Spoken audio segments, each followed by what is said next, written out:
I want to talk about some specific news that kind of dropped, just some little tidbit stuff here and there. So Jake Paul and MVP signed their first, what I would consider like really noteworthy heavyweight. They signed Nélvie Tiafack, who is a former bronze medalist in the Olympics.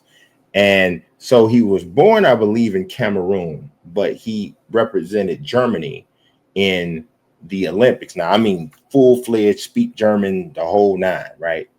And so when you hear him talk, you put the face with what's coming out of his mouth, and you're like, whoa, is that the same? Yes, it is the same dude. And so if you're looking at a thumbnail for this video, if it's a separate video, you saw I got him on the screen. Now, let me make an admission. That picture is him, but I kind of altered the face a bit to make it look a little bit more angry for people to click on it. But, you know, he's a big menacing looking dude. But to be honest with you, he really smiles a lot. He don't really look like really super menacing, but he's got a good frame, super long arms.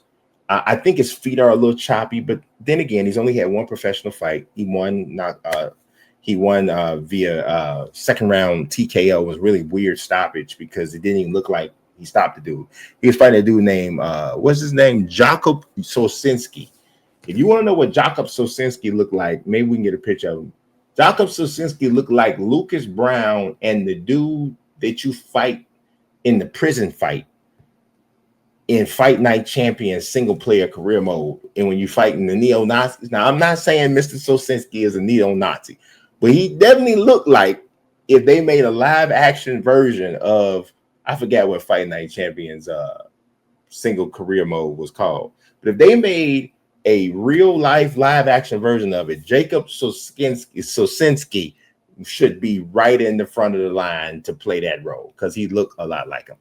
Nonetheless, he got slapped around in the second round. He really was. If you watch the fight, it's on YouTube. He wasn't really there to win. He was just there to be a body. He grabbed Tiafack way more than he tried to actually fight. So it was actually a little tough to see what Tiafack has. But as an amateur, according to BoxRec, he's 49-19. I only had one knockout in amateurs, which can't put too much stock in that because it's amateurs, and things change. He had, I would say not fully grown into his grown man weight yet, which is kind of true for a heavyweight. He's only 26, which might seem old when you think about him only having one professional fight, but from a heavyweight standpoint, that's pretty young. He is one of the top young heavyweight prospects. So this is a major signing, honestly, for MVP. Anytime you can sign a compelling heavyweight, it's a big signing for a promotion. So people just need to understand that because heavyweights automatically have a higher ceiling from a branding, broad sweeping standpoint. People can get mad, they can not like it all they want, but it's true.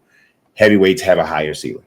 And so he does have a little bit of a striking look, a little bit to him. So we'll see where it all comes from, where it all goes. He got walked to the ring by a rapper who I think may have been from his home country, not Germany, from Cameroon. So he definitely got a little swag to him, I would say. I don't know if he will connect to an American audience. He might, I don't know. But what does speak every language is knockouts. So if you are getting victories and knocking people out, especially in the heavyweight division, people will know you and people will pay attention. I cannot help for looking at him, seeing if there's some similarities to him, to Francis Ngannou, who was also Cameroonian born. I don't see a lot, honestly. Physically, maybe a little bit, some similarities. I think, and this is just by the eye test, Tiafack's arms might be longer than Ngannou's, even though Tiafack's shorter than him. I think he's listed like 6'2.5". Looked like he might be a little taller than that, but then Sosinski's not a tall guy. But Sosinski was jacked though, y'all. I mean, jacked. He had calves like, serious calves you see at the dude that's powerlifting at the gym. He just wasn't much of a boxer. So I think this is an important signing for sure for MVP. You may not really see much of it for the next few years, but one thing is for sure, and this was noted in it was an article that I saw on Bad Left Hook. It was written by Patrick Stumberg. He pointed out that MVP is never shy about throwing their prospects in with tough people.